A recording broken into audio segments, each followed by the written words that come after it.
All right, so we're back. You were cast as Kizzy in the 1977 ABC miniseries Roots. How did that come about? I was watching the Dinah Shore show that came on in the afternoon, and Richie Pryor was on. And he had brought with him a friend of his who has just written a book called Roots, talked about finding your roots. And I was so fascinated by the whole subject matter, because Uggams, I still can't find out where that came from. And so I thought, I've got to get this book. And then Alex Haley said, and also ABC has bought the rights to do it as a show on ABC. And I went, wow, I would love to be a part of that. So later on that day, I mentioned it to my manager, and I said, you know, I saw this show, and it's about tracing your roots and all that. I said, it sounds really interesting, and they're going to be making a show. And then that was it. And then I went off to do some concert appearances, and when I came back, my husband said to me, you have an audition for Roots. I was like, what? Okay. So I went in the following day and sat down with Lynn Stallmaster, who was the casting director, and I forgot which director at the time was in the room. And they said, well, here's 3 parts, so read them and then come back tomorrow. And I said, that's interesting, 3 parts, all right. So I went back home. Immediately I sat down and I read the scripts, and then I got to Kizzy. I was like, Kizzy. And so I came back the following day, and they said, okay, so which one did you decide you wanted to read for? I said, Kizzy. And they kind of looked at me. I said, so I read for them, and they were looking, and then I read another little section, and they were looking and talking. And then they had me go outside, and they wanted me to read one of the other parts. And then I came back in, and I read the other part, but I didn't want to really do that other part. And then the next thing I know, they wanted me to do Kizzy. But I had to get the part, I had to be able to age so I would look like Ben Vereen's mother. So they set up the screen tests, and I went in at 9 o'clock in the morning, and I walk in the room, and these 2 guys say to me, you don't have any wrinkles. And I said, well, yeah, of course. What do you expect a old person to be walking in here? And they said, oh, God, your skin. So now they're with glue and a hairdryer trying to make wrinkles on my face. So from 9 to 5 o'clock, I was in that makeup chair. Finally, when I got dressed, and we put this gray wig on me, and I walk out there, and I looked like a mummy. And Ed Margulies, he looked at me, and I said, I'm going to lose this part, because I'm doing a comedy here. So I went home, and I was in tears. I said, I'm going to lose this part, because the makeup people are stupid. They don't know how to do my makeup and everything. So my husband said, I'm going to find out who did Jane Pittman with Cicely Tyson. So he got the name Stan Winston and got the phone number, called Stan Winston, and Stan said, oh, I haven't heard about this project, but come on over. So we go over to his house, and I'm sitting there telling him about this thing, and he said, oh, it sounds interesting. And we talked, and then he said, okay, I'll do your makeup, because they were giving me another opportunity to do another screen test. And he did the makeup, and it was wonderful, and they went, you've got the part. Thank God for Stan Winston. God bless him. But I went through hell to get there, but it was worth it. What were the other roles that they were considering you for? I think one girl, who came on the boat, I don't even remember. They were not, anything to even think about. When did you first meet Alex Haley? I met Alex once I came into the project. They had been shooting for like 5 weeks, and then the first day on the set, I met Alex, and I fell in love with Alex. What a wonderful, interesting, gentle man, and people adored him. And it was one of those sets where there was an energy about it that you knew that it was just a wonderful atmosphere to be around. Crew, everybody. And I used to talk to him a lot. And Benbury and I would drive him crazy, but he didn't have pictures of Kizzy. He had pictures of Kunta Kinte and Chicken George, but there was no picture. So I had to create her out of the imagination that he used in his book. And I mean, the greatest compliment was when it was over, he came to me, he said, "You're exactly how I imagined her to be." So that was really lovely. So what did you do to kind of imagine her and to make the character your own? You know, from the time I read that script, it was like she just became a part of me. I just knew what was right for that character for some reason, you know. And she was strong. She didn't let herself be a victim, even under the circumstances that her life took. And I just wanted to make sure that I got to tell that story of, even when terrible things happen, you can turn it around. You can turn it around. And she was able to turn it around and manipulate for her son, like Chicken George. Mm-hmm.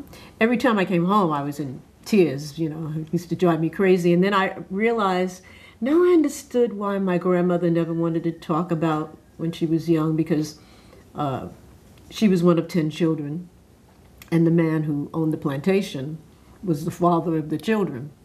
But he built a school on the property, and they were all educated. They became doctors and lawyers and dentists and stuff like that. But, you know, I could never get her to talk about, you know, what would you like with a kid and stuff like that. And then I understood why she didn't want to talk about a lot of things. So let's talk a little bit about some of your castmates and how their characters related to Kizzy. And we'll start with John Amos, who played Kunta Kinte. Oh, well, you know, the first thing is he's playing my father, and he was the writer on my show.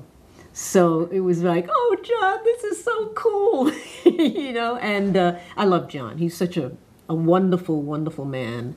And so it was not hard to play his daughter at all. And that was some of the earliest scenes that I did in the shooting of it. So I felt very comfortable. How would you describe the relationship between Kizzy and her father? Oh, very strong. I mean, she got all her values from him because he kept the African tradition and made sure that she kept that. You've got to tell the story, which applies, I think, today to anybody. If the older generation doesn't speak to their kids or their grandchildren about their experiences, they need to know all that. They need to know that history. You know, keeping secrets doesn't work, and helps tell who you are when you tell these stories. And so that's what the great relationship between Kizzy and Kunta Kinte was, because he was constantly telling her what her background was, what happened, his story, and how you got to keep it with your generation, whereas her mother was kind of like, oh, we don't want to hear that African stuff, but it was important for him. So they had a bond that was just very, very special, that she lost when he died. Well, tell us a little bit about that scene when Kizzy visits his grave. Well, I mean, you know, from, as I said, the relationship between those two and him being lost, he was kind of like her anchor, somebody that she could talk to. And now he wasn't there anymore. Now it was all up to her to create that world that he had been trying to tell her about. And so I think that's a big turning point for her. It's like, okay, I have to carry this on now. There's a powerful moment where she crosses out Toby. Yes. Yeah. Toby, it's Kunta Kinte. Mm-hmm. Tell us about Madge Sinclair, who played your mother. Oh, I love Madge. I had never met her before, and she was a wonderful actress. wonderful actress. And that moment, I can still see her face now when they're taking me away in the wagon, and how she's begging the master to don't, you know, especially since she had buried children before. And it was just heart-wrenching. But Madge she had this wonderful smile, you know, we'd sit and talk on the set, and she was just, and also she had an art gallery. So, you know, she was a great woman, great woman. So sad when she passed. So you mentioned the scene in which Kizzy gets sold and is taken away in the wagon. Can you tell us a little bit about filming that? How many takes did you have to do? We only did 2, luckily. Because next day I was so bruised. I had so many bruises on me because I just can't imagine having children and somebody decides, well, as a punishment, we're taking your children away. And if you have to think back then, once you were away, you were away. You went way off to another plantation someplace. And so you never see these. There was no telephone, and, you know, you're not supposed to be able to write, so you can't write a letter. And so it was just, I almost fainted when they said cut, because I was just, it was overwhelming. Sandy Duncan, who I'd known before, said to me later on, because after that scene, there was like a hush on the set. People were like, I can't believe this is happening, kind of thing. So nobody kind of talked. And I remember we went up to the porch and they were giving me water. And Sandy said to me, you know, if I had really known this part that I was playing, she said, I don't know if I would have done this part. Yeah. So, for anyone who may not have seen Roots, her character, Missy Ann, teaches Kizzy to write, and it's because Kizzy forges a note for her boyfriend, so that he can get to freedom, and naive enough to think that that plan is going to work. Yeah. And of course, he gets caught, and then they put 2 and 2 together, and somebody had to write it, which also put Missy Ann, because you're not supposed to be teaching her how to read and write, but he's not going to punish her. He's going to punish Kizzy. So talk a little bit about the quote-unquote friendship between Missy Ann and Kizzy. You know, I think what happens is when, you know, children, the song from South Pacific, you have to be taught hate, because children play with children. And so for Kizzy, she didn't realize that there was a difference. She knew that Missy Ann was wealthy and Kizzy was a slave, but they were best friends. They played with their dolls together, and then she was teaching her how to write, and I love you so much, Kizzy, and she hated when she had to go away. She was always excited when she came back, and so you think you're equal. And that was the moment when your best friend is going to say, no, you can't sell her. That's my friend. You can't. And Missy Ann does nothing, because Missy Ann is ticked off that she would dare write a note for somebody, and you're supposed to be my friend and you're helping. And so that is just heartbreaking as well, because what your mother had been trying to tell you, you know, you're getting too carried away here. She is not your friend. You play together, but she is not your friend. And so years later, then, Kizzy and Missy Ann meet up again. yes. Tell us about that scene. Oh, that's the best thing. Especially since she wants some water and I go get the water. And of course, you did all this to me, now you still are not acknowledging me? You don't recognize me? I think there was a little glimmer of hope that Kizzy was thinking of, maybe she'd go, oh my gosh, nothing. And so then she, well, You're nothing to me either. And she spits in the cup. I love that. I love that. Were there several takes on that one? Just a couple. we nailed that one. Lawrence Hilton James played Noah. Yes. Tell us a little bit working with him. Well, it was so much fun working with him because Back to Carter, I used to watch that show, you know, with he and John Travolta and the whole group of them and everything, and all of a sudden, you know, Lawrence is playing the boyfriend, and we had a great time. Great time. He was wonderful to work with. He's such a good actor. He doesn't do enough now. He's wonderful. Chuck Connors, who played Tom Moore.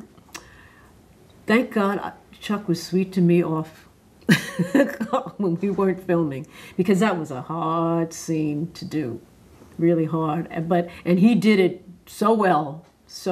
But that was one of my toughest scenes. Which scene is that? Well, when we get raped. When he rapes me, and there's nothing she can do about it, and how, you know, he wouldn't let her go. He wouldn't let her leave the plantation, go someplace else, and then of course she has Chicken George, and she has to see this man constantly, and he really cared for Kizzy.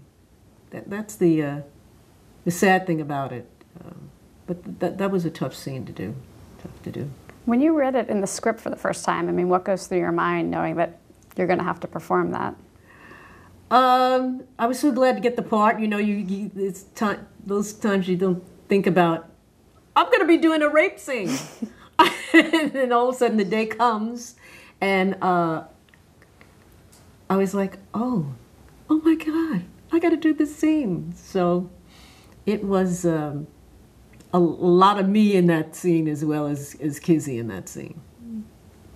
So tell us about working with Ben Vereen, who played your son. Oh, Ben, he's a sweetheart. We've done concerts together, and that was great. And also Ben comes from theater and the musical world and everything, so there was a great rapport between us because we were coming from the same place and really showing people that we were capable of doing straight acting, not just singing and dancing. So we bonded. And you were actually only a couple years older than he was. Yes. Just about 4. Yes. So that's why the makeup screen test was so important, because they had to make sure that people put that out of their mind, you know, when I'm playing up in that age. And I have to say, again, Stan did remarkable makeup, which was no thrill. 6 hours every time we had to put that makeup on. So I would be there like 4 o'clock in the morning. Everybody else comes in at 9. I'm still getting the pieces on. Oh, it was awful. What do you recall about the scene in which Kizzy tells George that Tom is her father, or his father? Well, I mean,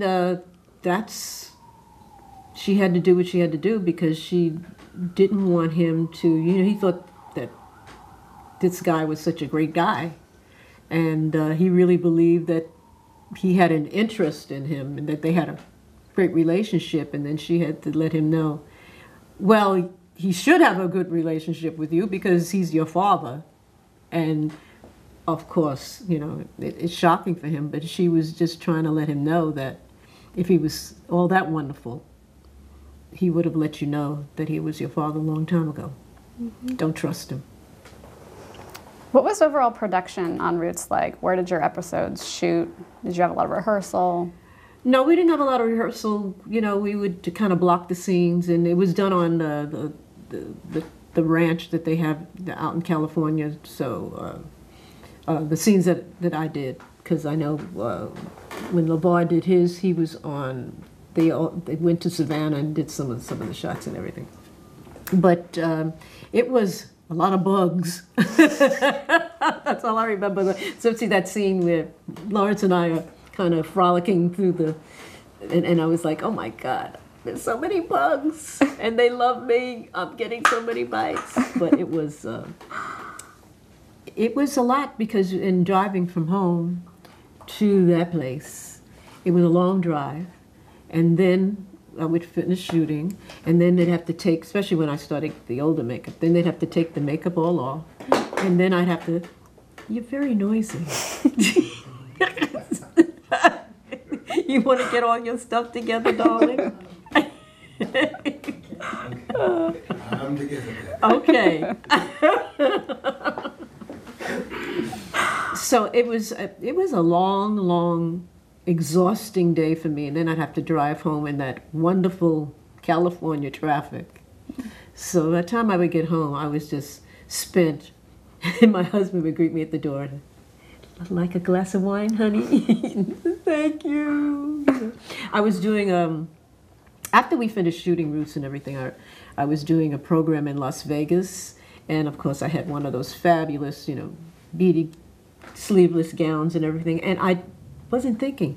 I had so many bruises from the wagon scene, and I noticed people looking at me. I went, no, my husband does not beat me. I did this movie called Roots, and they didn't know what the heck Roots, because Roots wasn't out. And people were like, I said, I gotta cover this with makeup. They'll be calling the police. There was another memorable scene. Kizzy kind of bears witness to Sam getting yelled at by his master, who was played by George Hamilton. So tell us a little bit about working with Richard Roundtree, who played Sam, and what that scene was like. Well, I had worked with Richard before. We did a musical together called Guys and Dolls. That day, he was anxious about that scene, because he's totally opposite for him. We're talking about Shaft here, and the anticipation was kind of like, you could feel it in the air. Luckily, George Hamilton, he's crazy and funny, and always kept you laughing on the set. That helped a little bit. But then when it came to do the scene, I thought my heart was going to burst when he has to grovel. And I just thought, this is a man. And he has to do this. And he's just as good as this man. And the way he berated him was just awful. And of course, that was the end of that relationship, because her father would not have done that. Kunta Kinte. I mean, he already lost half his foot. And he would never have done that, except when she's being taken away. And he has to do anything he can to try to keep Kizzy with him. But it was just, I was so glad when that scene was over, and my heart was just breaking. And Richard, he was so wonderful in that scene, so wonderful. But that was just, as, for me, as hard as the wagon scene. Did that have a lot of takes as well? No, because Richard was not going to be doing that. So get it twice, and that's it. So it sounds like playing Kizzy kind of carried over a little bit into your everyday life after she's cut. Oh, yeah. I mean, she's a very big part of me, because what an opportunity. And it made history. And it just, wherever I went in the world, they knew Kizzy and they knew Roots. And I think about 7 years ago, we went to London, and I was getting an award from these young Africans who were involved in television, stuff like that, and they wanted to give me an award. And to hear them, how it felt for them being in London and seeing their story being told, they were just so honored. And I was so honored, because, you don't realize how many people you touch when you do work, and when you have people come up to you and say, that changed my life. I also met a lot of Kizzies, because a lot of women name their children Kizzy. So that was great. But Kizzy will always be part of me, because when I'm long gone, there'll always be the original Roots. You say original. There was a remake that just happened, aired this week. Yeah. So, but we're the original. What do you think of that story being retold now on television, almost 40 years later? Well, you're talking about our 40th anniversary coming up. 40 years ago was a whole different kind of life. and there was only 3 stations. There was no cables, channels, and stuff like that. So when we came on, people were riveted to the television. First of all, they don't tell that in the history books. So white America and black America were seeing stuff that they had never seen, don't read about, not talked about. And so people were glued to the television. There was also a blizzard on the East Coast. And so it was like the stars had aligned for everybody to sit down and watch the show. And I was in Vegas rehearsing Guys and Dolls, and Anne Margaret called me up and she said, we've changed the time of our show because nobody's coming to see it. Everybody's watching Roots. The casinos were empty. People were watching Roots, and I was like, what? In Vegas too? You know, and so it was a whole different situation than it is now, because now you have so much competition. There's so many stations that you couldn't miss it when I did it because you had to watch it every night. Now, you know, people DVDs, the DVR, the things and stuff like that. So it's a whole different kind of thing, and the kids have so much going on and so many distractions. So it'll be interesting. I haven't seen it yet, but it certainly has some fabulous people in it, but I haven't seen it yet. Was Alex Haley very involved in the day-to-day production of the miniseries? Well, he was there a lot, and I think there were times when he was consulted about lines and stuff like that. It was a great set because I never worked in a situation where if a line wasn't right, they'd say, I'll be back, and the writers would then sit down and come up with a better thing. You know, usually with television, it's like, okay, that's good. That was not the situation with Roots. So he was there a lot. Who directed the episodes that you were in? Oh gosh, I can't remember. I have a couple names. I think Marvin Chomsky maybe did one of them. I love Marvin Chomsky. I mean, my toughest scenes were with him, and what a director! He just guided me well. We would sit and talk. It was wonderful, wonderful. And I think Gilbert Moses. Yeah, Gilbert did my last scenes. He the spit in the cup, scene. Did you have much interaction with David Wolper, the executive producer? I met him a few times. Lovely man, and he was so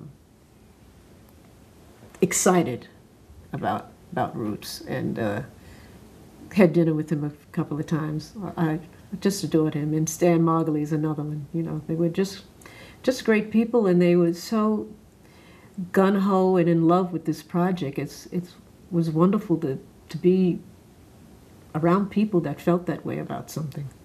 Were there a lot of African American people on the crew side as well? Yeah. Yes, it was. I must say, it was well represented in many ways. Mm-hmm. So you mentioned so many people watching Roots. I think it actually wound up being about 130 million people watched all or part of Roots, which is an astonishing number. Yes. And a history-making number. Yes. Why do you think the miniseries was such a success? Because America got shown about the history that they were trying to keep quiet. You know, I know for African Americans, the fact that connecting Africa with America and seeing where you came from and the life that you led and stuff like that, and then to be shown how these people were put on these ships, how they survived to begin with. And then when they get there, they're sold like a piece of meat. I mean, that was, in many, many ways, people were like, how did this happen? How did this happen? A lot of school kids would come up to me. They were doing it as talking about it in school, which is wonderful. And that's another thing. People started talking about this and wanted answers about how did this happen in history, and understood grandparents that, as I said before, didn't talk about things. It brought up a lot of things, and that's why you got that kind of audience. We didn't expect that, but I can understand it. So what do you think is the legacy of Roots? Well, I mean, we all want to know where we came from, who we are. And I think that that's another thing that Roots did. All of a sudden, didn't matter what color you are, everybody all of a sudden wants to know about their ancestry. And it's very popular now. You know, you got the kits where you can find out, you know, and all kinds of things. And that started that whole thing. So I think that's a part of it, the curiosity about who are we? Mm-hmm. There's so many mixtures. You know, what's our background? All right, so moving on to another miniseries you were involved in, Backstairs at the White House. Oh, yeah. Tell us a little bit about how that came about for you. Well, for 2 years, I didn't do anything acting-wise. I mean, it's interesting. The men did more, they got more benefit out of Roots than the women did.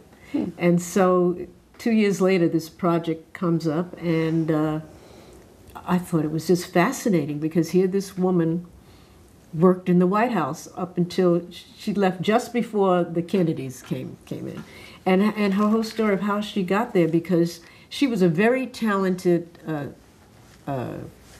dressmaker. And she watched her mother working at the White House and said, "Not me, I'm never going to be, you know, working in the White House, you can forget about it." And she was working at this great shop in Washington for this French woman who was telling people that she was making the clothes when she wasn't making the clothes. But then the Depression hit, and all of a sudden, mother said, "You know, I got a job for you," and she wound up Lillian wound up in the White House. But she was feisty and wonderful, and I used to talk to her all the time, and we tried to visit her when we could. It was a great relationship. And the sad thing about it, they didn't bring the DVD out until years and years later. And people would always write to me and her, is there a DVD? And then she passed away. And then a couple of years later, the DVD came out. But that was a great experience. And of course, worked with some great actors, you know. And it was fascinating to see how active she was, because she had polio, and you know, she had to use a crutch, and how she got around, and she had a great sense of humor, and so that was a joy. Now, the home base of the story was the mother and daughter relationship. Yes. And yes. Olivia Cole played your mother. She'd actually played your daughter-in-law. Yes. In Roots. That's my buddy. Yeah, she lives in Mexico, but you know, we hook up whenever we can. And Christmas time, you know, with Christmas cards, she'll tell us what she's doing. If an opportunity that she comes to New York, because her mom used to live in New York and stuff like that. And so I just adore her. She's a lovely, lovely lady. She's got a quietness about her. I can't even describe it. You know, I feel like a breath of fresh air when I'm around her. She's like, "Leslie," it's like she's floating. She's a wonderful person. Are there any scenes in particular that really stand out for you, or any of the people who played the presidents or the first ladies that you enjoyed scenes with? My favorite scene is when the housekeeper gets fired. Because she's constantly telling Calvin Coolidge, "Well, you know, the other president did this and the other president did that."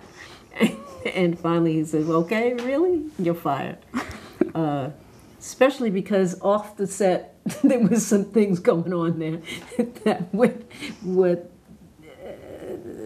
not very professional. So that scene is meaningful in many, many ways. Let me put it that way. Crew included, there was a lot of standing ovation being done. So let's talk a little bit about Fantasy, which was a game show that you co-hosted in 1983.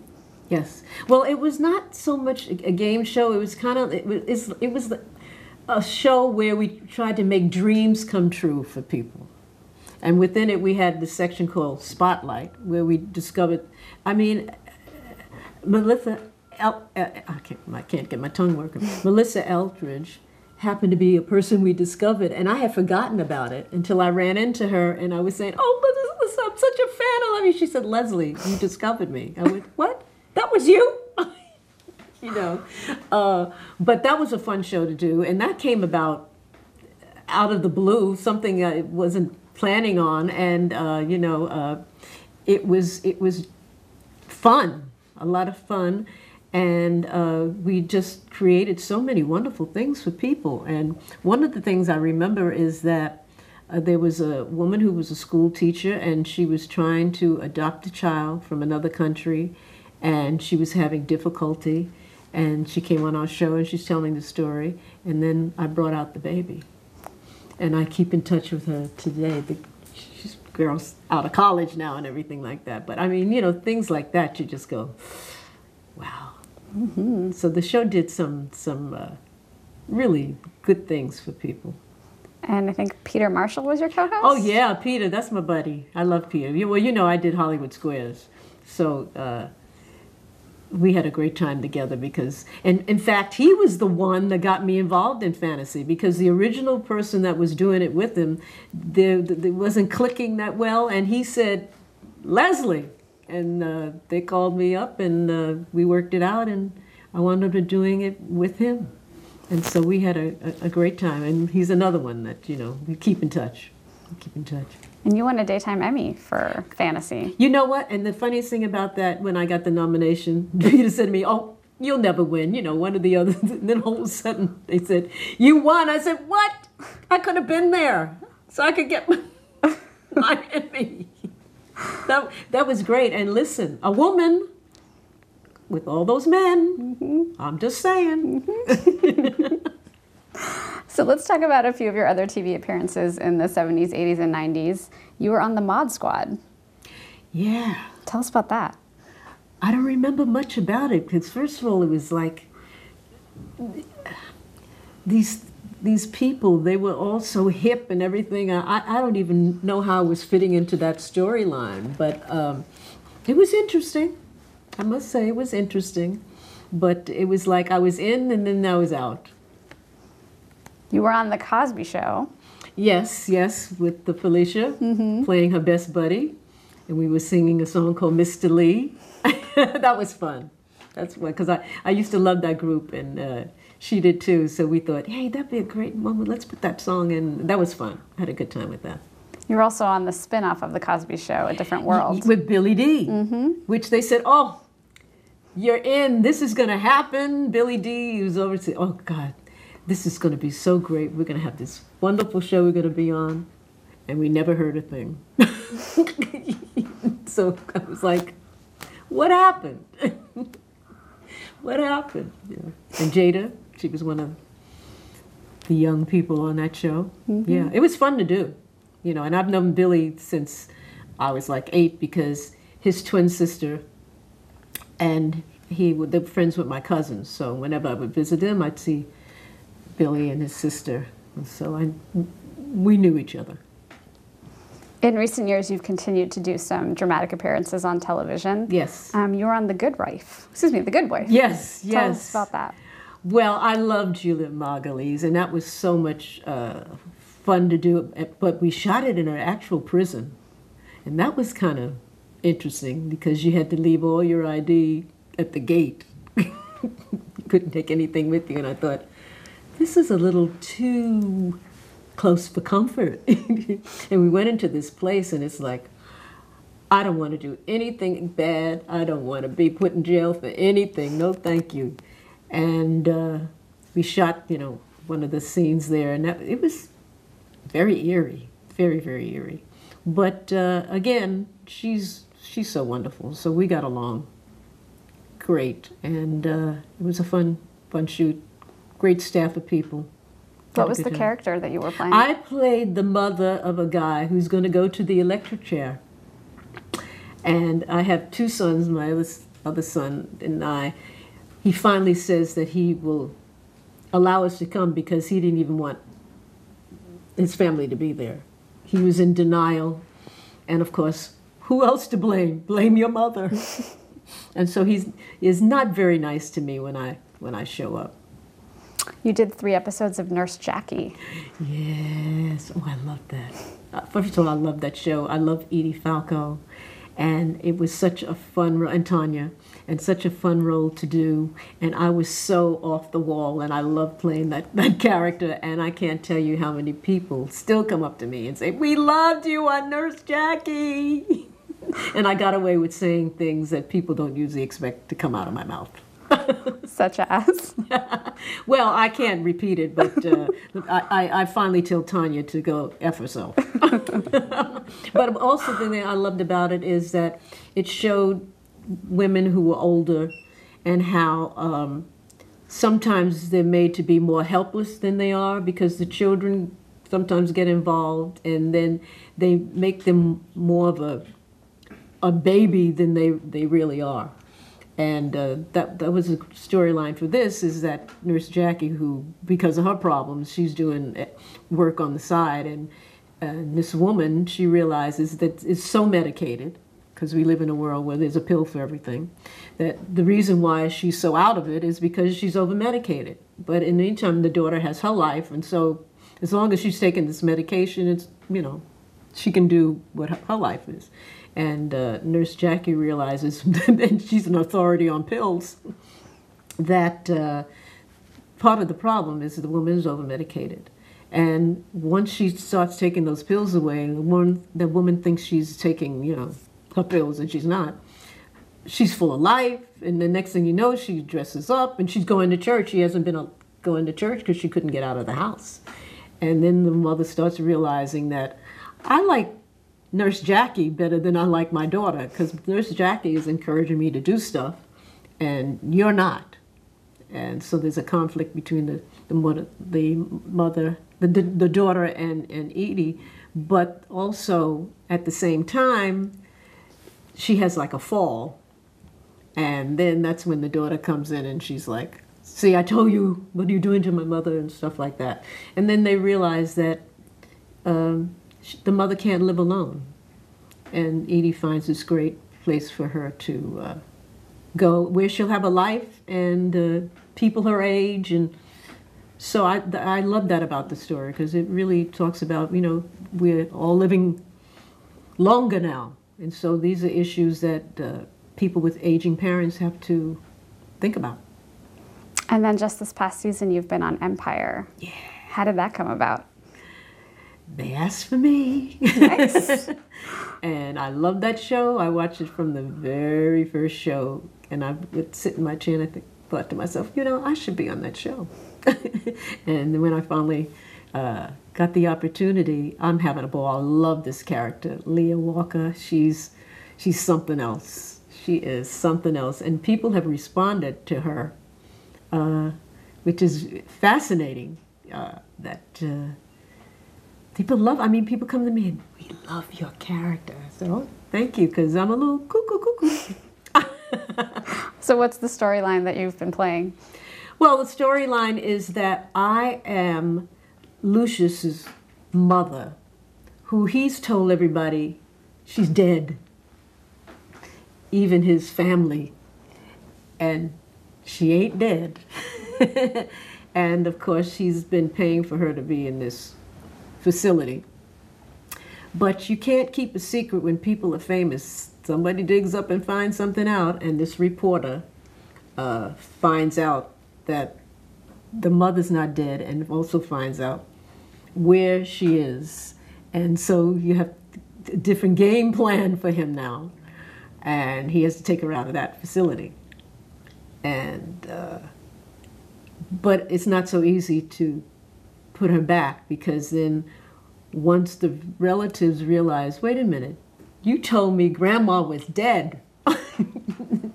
And so the whole thing changes, and it's fascinating, this relationship now with the family and the son, and it's really good, really good. Good writing. So will we be seeing more of you on Empire? I think so. I figure if I ain't dead, I'm still going to be on it. Excellent. So we just have a few summing up questions now. How do you think the industry has changed since you first started in the business? Well, there's a lot more parts. You know, there's some great young people now that are doing all kinds of movie roles and television roles, and good writing. We get more and more black writers and directors, and Now we got to get just more producers and people owning their own studios. But I love what a lot of these actors and actresses are doing now. They're producing their own things, writing their own scripts, getting them done independently. And that's fabulous. That's great. Have you had any mentors throughout your career? Everybody I worked with was a mentor to me because I always learned something from everybody that I've ever worked with. And I'm a risk taker. I like jumping off the cliff and figuring out I'll land right. But I like to reinvent myself. I don't like to, you know, do what I did 20 years ago. I like playing against what people think of me. I'm, you know, Deadpool. Nobody figured that Deadpool. All of a sudden, I had friends that went to the movie and went, "Oh my God, that was you! I couldn't believe that was you." You know, so I like taking, not being predictable. That's what I like, not being predictable. Well, since you mentioned Deadpool, tell us a little bit about your role in that. It's so great. I played Deadpool's roommate, which in itself makes me laugh. And I'm blind. My name is Blind Al. And we had this love-hate relationship. And I answered a Craigslist, and where he was looking for someone that was handy with tools. And of course, I'm obsessed with IKEA furniture, and I'm constantly putting it together. And then Deadpool would just do like this, and it all falls apart. But they have a great relationship because, you know, he's all scarred up. So she knows there's scars deep down inside of him, but she's never seen the physical scars. And so she's kind of like his sounding board on certain things, and he's so outrageous, and she puts up with it, but she's there for him, whatever he needs, and he's there for her. And he likes to put her on, and she gives it right back to him. How was working with Ryan Reynolds? Oh, I love him. And he is funny off the stage. I mean, he's got this incredible sense of humor. But we had a great time. It was very hush-hush, the whole project. In fact, when I auditioned, I didn't even know what I was auditioning for. It was like one page, the script, and I'm trying to work out, well, what am I doing? What am I supposed to be? Okay, I'll just jump off the cliff and hope it's the right thing. Eventually, it did turn out to be the right thing. And I'm so happy for him, because 11 years he was trying to do this project. And now it's $800 million later. It's just, he's just phenomenal. And at the same time, you know, he and his wife with the baby, and she's expecting another one now. But, you know, they were first-time parents, and I was like, how's you doing? We're not getting much sleep, you know. And I just love him. Love him. So what do you love about performing? You've been doing it since you were quite young. You're still doing it. Something is keeping you at it. Well, you know, everybody talks about jobs that they had before they made it. I never had any other job. I'm thinking, one day I was thinking, what would I do? I've never done anything else. You know, I'm blessed because I do some things that I love doing and get paid for it as well, you know. And I like working. I tried once when I first got married, and I took off 3 months, and the next thing I know, my husband was calling my manager to get her a job, get her a job. She's not functioning well, not when she's not working. Yeah, I have to do something. I have to do something. Even when I'm off, I'm doing a project, needlepoint, knitting, something. I just have to keep busy. Do you have a favorite of all the songs in your repertoire? I love them all, but I have to say that when I met my husband, who's Australian, one of the songs that reminded me of him, and I think the same for him, is Somewhere.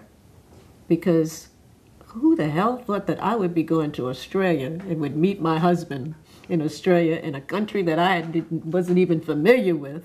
And the next thing I know, we are married. I mean, it's wild and crazy, but I had a guy that read palms at the Beverly Hills Hotel, and he was reading the palms of the record company guy was sitting with me, and he read his poem, and the guy was like getting all red in the face, and the guy was telling him about this divorce he was going through and about the woman. He's going, how do you know that? How do you know that? And then he finished with him, and he said, let me read your poem. And I said, eh. He said, oh, come on. And he read my poem. He said, you're going to go over a big thing of water. And I thought, well, I come from New York. We had to pass water to come to California. So what is that? And the next thing, 2 weeks later, my manager says to me, are you familiar with Australia? And I said, no. And I was on Sing Along with Mitch. And he said, well, they want you to come over there to perform. They can't take the show because it's too big, and you're going to be playing this club.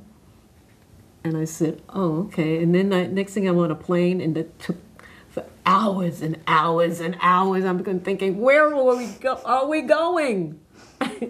And then what happens? I'm there for 3 weeks to perform. And the first week, I meet my future husband. Now, who would have thunk it? My father said to me, you had to go all the way around the world to find the man you love, huh? You found him, that's what matters. And that's because I was doing the thing I love, singing. Mm-hmm. Otherwise, you never would have seen me in Australia. What would you say is your proudest career achievement? Well, you know, as I said, Kizzy is always in my heart. And because it was a role where you learned something. And it affected people in so many different ways. I have to say also my first Broadway show, Hallelujah Baby, that was groundbreaking too, because it was a story about two men in love with my character, one white, one black, and it was about the changes in America and the civil rights thing. So that was another role that stays in my heart. But the best role for me is I got a great husband, and I got 2 great kids, and now we have a grandbaby. Congratulations. So, you know, I mean, when all comes down, I love doing the work, but when you have your downtime, it's nice to know that people love you and you don't have to be performing. You're just, you know, happy, and life is good. Your 2 children are in the business as well. Well, my daughter sings with this fabulous choir called BIV, and they are awesome, and they do a lot of work. My son was an actor, but then he finally said, I can't do this anymore. I don't do well with poor. So he's he's in the civilian world now, you know. But they both are talented people, but he chose not to be involved in that anymore. But they were around it, you know. When you have kids in this business, whoever you are, and they're around it and get to meet people, a lot of times some want to be in it, a lot of times some don't want to be it. But they were around it from the time they were babies, you know. I'd be in the dressing room doing a show, and they be in their little crib and hearing mommy sing and stuff like that. So it's kind of natural, you know. Mm-hmm. So they were with you a lot of the time when you were performing? Oh, yeah, yeah. Our daughter, at 5 weeks, we were on the plane to Australia. And when we got off the plane, the man sitting behind us tapped my husband on the shoulder, and he said, you know, when I saw you 2 get on this plane with a baby, he said, oh, gosh, I didn't know what to expect. He said, that is the best baby I ever met. She was perfect, no problem. But yeah, they started traveling young. Have you had any career regrets? No, even the bad ones, and there were a few. I must say I haven't had any real like, ugh, but I've had a few where I go, how did I get involved in this? But it's always a journey. It always teaches you something, because I had a gig not long ago that I thought, that was the first time in my life that I was thinking about, I think I'm going to quit this, because I never quit anything. I hang in there, and I thought, I don't know if I could take this much longer. But from doing that gig, I got Deadpool. And I wouldn't have gotten it if I hadn't have been at that particular place where I did my audition, you know. And so there's always, it teaches you something, even the bad ones. If everything is good, you don't learn anything. It's the ones that you go, how did I do that? why did I do that? You know, a movie that you did and you go, I hope nobody knows that I ever did this movie. What advice would you offer to an aspiring actress? You got to be dedicated, and you got to, you know, if you love it, you can't quit. But it's a lot of work, and you know, sometimes people think it's easy, but it's not easy, and you really have to know your craft. You can't wing it, not if you want to sustain. You know, most of the people that I know in this business, they've worked hard, they studied their craft. They didn't just, you know, we have shows now that, you know, people go, ah, and, you know, they have a career. But to sustain that career is not easy. But when you know your craft and you do it well, you have a great opportunity. Still, nothing is guaranteed. Anybody who gets in show business, have a second job. Because, you know, it's not for everybody. It takes no prisoners, this career.